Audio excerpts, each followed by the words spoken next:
Welcome. In this video, I will show you how to configure iCloud's Time Machine and basic security settings on MacBook Pro M5.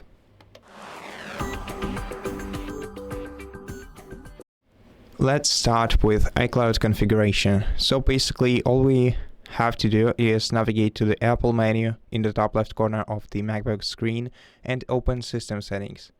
After that, we're gonna have to go to the account if you have one. If you don't have one, you're gonna have to link an Apple account and then sign into it on this page. And after that, just select iCloud right here. And then if you didn't set it up, then you'll be able to do this in a couple simple steps. And to configure it or reconfigure it, so if you are setting up iCloud right now, then you'll be able to switch the toggles next to the elements that you want to store in iCloud, or rather backup in iCloud.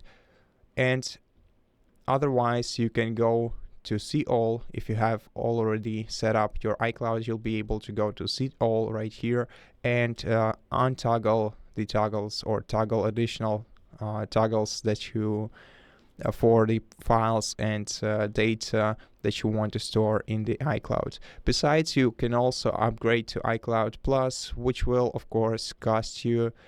All you have to do is click right here and then choose the amount of storage that you need additionally, and you will see the fee that you're gonna have to pay for it per month.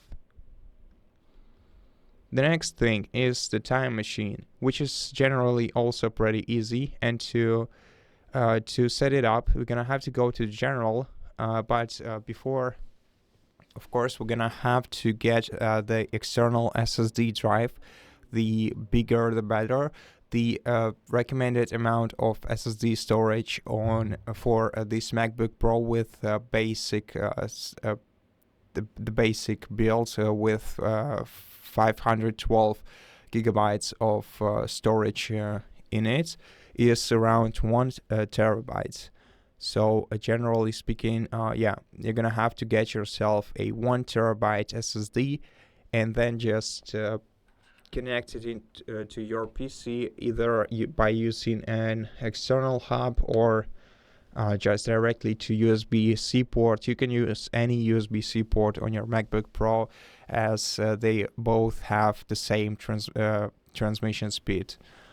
After that, all you have to do is go to Time Machine settings in general, and then tap right here, add backup disk, then select your SSD. Well, this is rather an imitation of an SSD.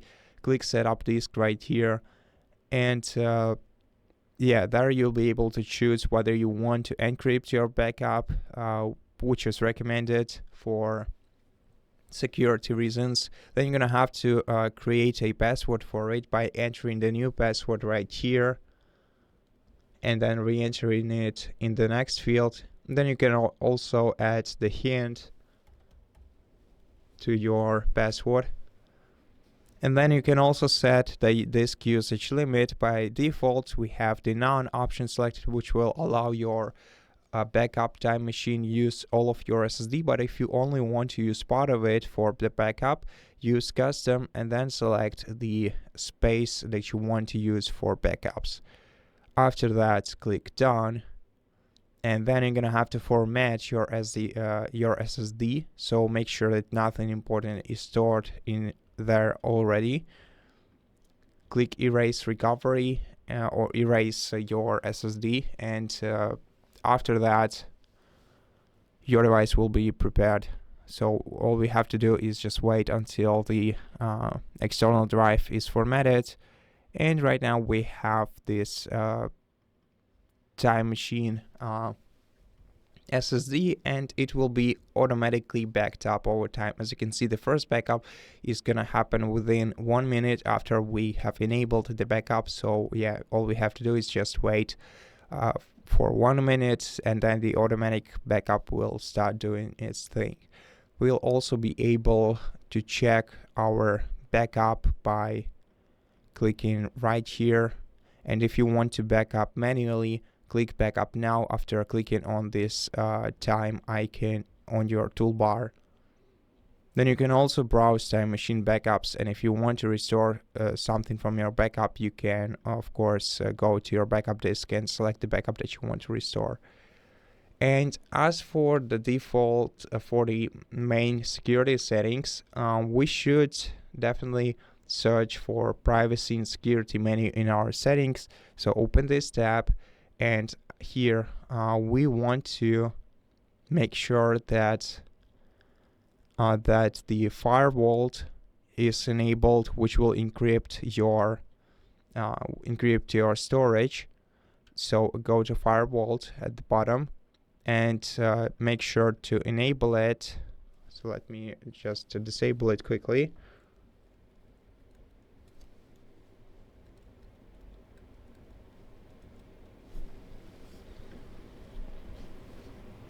And and basically all we have to do is just switch this toggle to the right, and this will encrypt all the data that we have stored on our drive.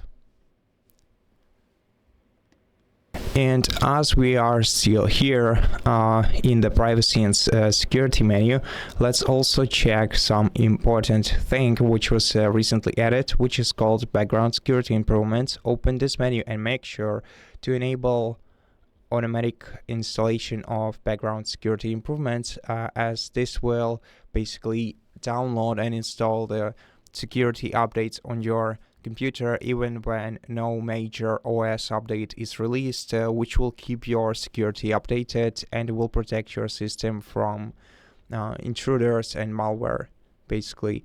And also one important thing in the same menu is the advanced options. Now this is rather important if you carry your laptop out to work, so you can go to advanced features right here then.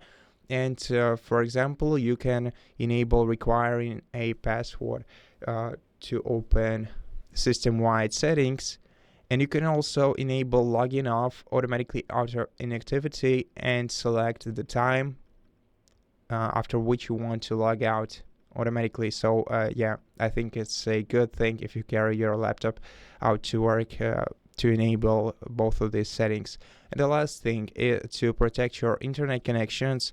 Also, we can enable the firewall, which can be easily done by accessing the network tab and going to firewall. Then you just have to switch the toggle to the right, and this will prevent unauthorized applications, programs, and services from accepting incoming connections to your PCs, which will basically prevent any third-party application from accessing your device through the network. And that's basically it. Thank you for watching this video. If it helps you, please consider subscribing to our channel, leave us a like and a comment below, and I'll see you in the next one.